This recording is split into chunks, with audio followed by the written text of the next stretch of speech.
Hey, Queen. Are you wondering how to have a great leadership, entrepreneurial mindset? Let's talk about it. Entrepreneurship is so intimidating, and oftentimes it's the question of how do I adopt the right mindset to be effective as a leader and effective as a business owner. And if you stay until the end of this video, I'm going to share a common mistake that many leaders make that you can avoid so that you can be more effective in your business.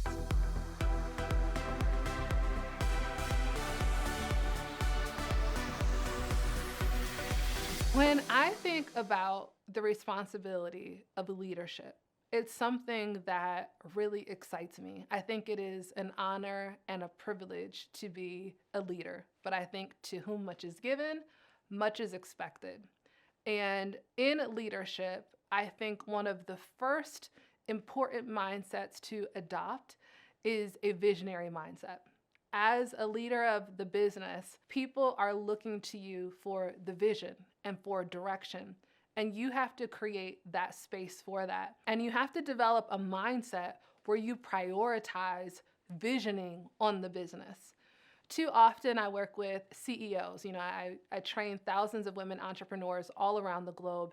And one of the complaints I hear over and over and over is their lack of time. They're constantly working in the business, putting out fires. They're, overwhelmed by cash flow concerns and things of that nature, client delivery, and they don't have the time or they don't create the time to pull themselves out of the weeds of the business and strategize and focus on vision. And I think having a clear vision for your business is a distinct advantage. As a small business owner, when I look at the team that we have, I have multiple employees, we have a bunch of contractors for our business. And when I look at the brilliance on our team, like when I built my team, I had like a Bulls 96 mindset. So that's literally one of the questions. Every time I interview someone in the final interview process, I'm like, look, we're building a Bulls 96 team. Like we are building a dream team. Are you with it? Are you ready? And when I look at my team today, I am just blown away by the brilliance on our team. And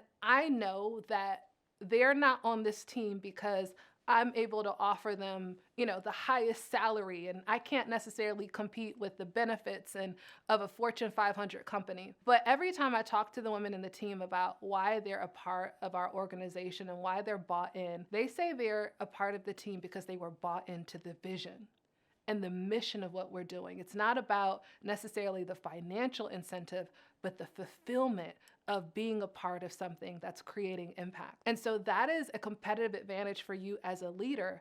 And a part of your mindset needs to be realizing that's a distinct role that you carry.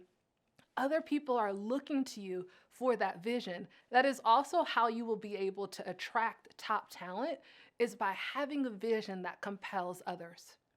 And not just for internal employees, also for your potential buyers. Sinek has a quote where he says, people don't buy what you do. People buy from people who believe what they believe. And as an entrepreneur, as a leader, you want to make sure you're clear on what it is that you believe. Why do you do what it is that you do?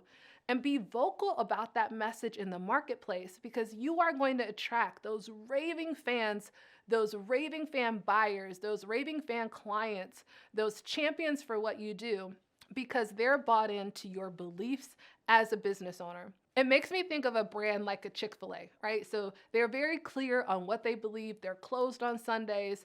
And when you talk to people about Chick-fil-A, either people don't really care or people love Chick-fil-A. Like they're either hot or cold, right, on the subject.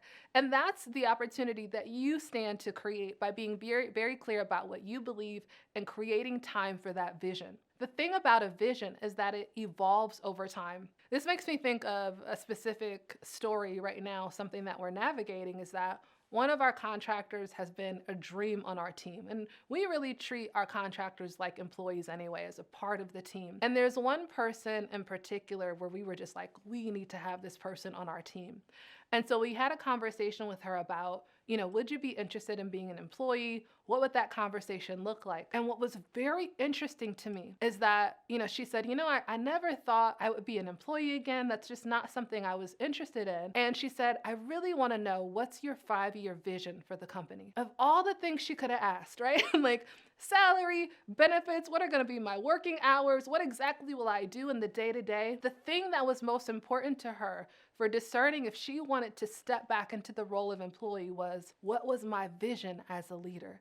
And where was I trying to take this company, right? So keep that in mind for yourself. Also, another part of the mindset of a leader and an entrepreneur is that you have to be committed to decision making, right? It's all about, it makes me think about Jack Canfield in his book, The Success Principles. He talks about event plus reaction equals outcome. Oftentimes we think that the events in our life, we're responding to the events of our lives as if we're a victim of them, right? Oh my gosh, this thing happened and it's the end of the world. And it's like, no, it's not the event.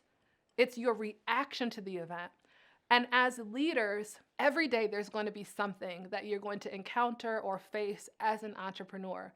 But it's your reaction, it's your response to that event which determines the outcome. And so you have to constantly be making decisions. I always say I have decision-making fatigue, right? You need a rest.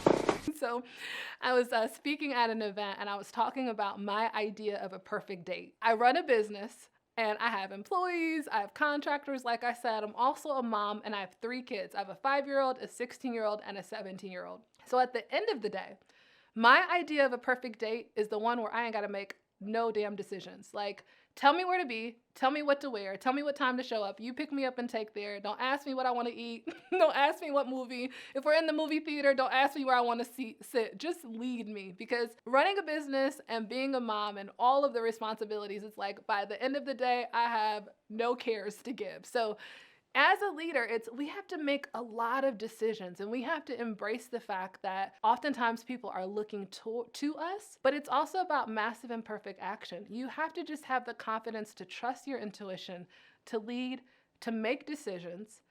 And when you make missteps in your decisions, own them. No matter how much you care, no matter how intentional you are, with all the decisions that you have to make as a leader, as an entrepreneur, you are going to make mistakes. And I think the best thing that you can do is own those mistakes. We as a company have really bought into the philosophy of radical candor. And it's the idea that we are all going to make mistakes, but if we trust that each of us on this team have the best intentions and that we care for one another, how can we give feedback in a timely manner that's radical, that's candid, but also comes from a space of love and intention. And so as a leader, you have to know that I'm going to be constantly making decisions. I have to embrace those decisions. I have to embrace that sometimes I'm going to make some bad decisions, but I have to take ownership for those decisions. And feedback is a two-way street. Not only is it your responsibility to give that radical candor to your team and to pour into them, right? Because that's feedback creates the soil for growth. But also, you got to create space to receive feedback.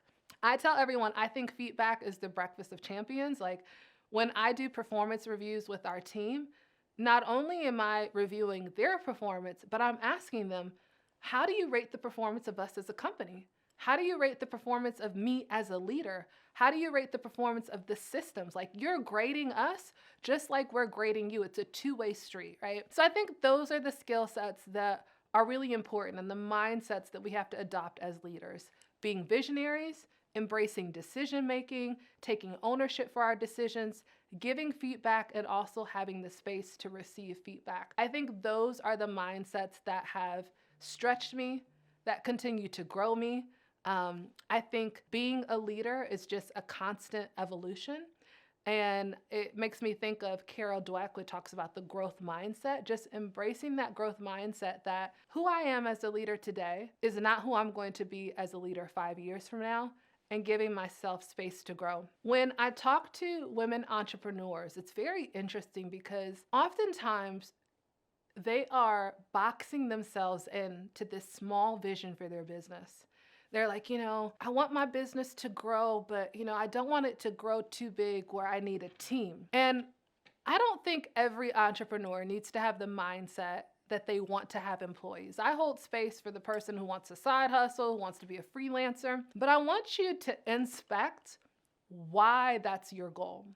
Oftentimes when we peel back the layers of why so many women are saying, I want to stay boutique, I want to stay small, I don't want to grow. The reason why they really have that mindset is because they're not confident about their leadership capabilities. They think, I don't really know how to lead a team. I don't know how I could forecast finances and how to maintain cash flow with the team.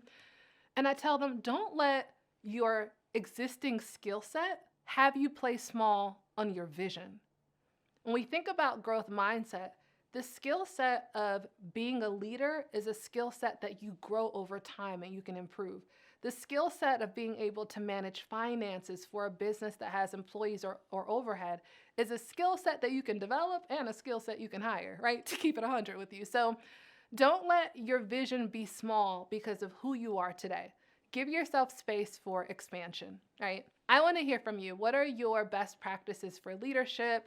What are those greatest lessons that you've had that have just catapulted you in your entrepreneurial mindset? I want to keep helping you. So I have this video for you, how to overcome objections in your sales conversations. Click it and check it out now. If you're looking for more strategies to land 5- and 6-figure corporate clients, make sure you go to thebigmoneymovement.com. You can sign up for our advanced masterclass training. It's completely complimentary to you. Or if you're looking for language to make sure that you're able to effectively reach out to executive buyers, you can go to corporateclientscripts.com. This is LizJSimpson, founder of the Big Money Movement, where we want to make big money moves with you. I am rooting for you. Bye. Here's that video, Overcoming Objections. Click that right there.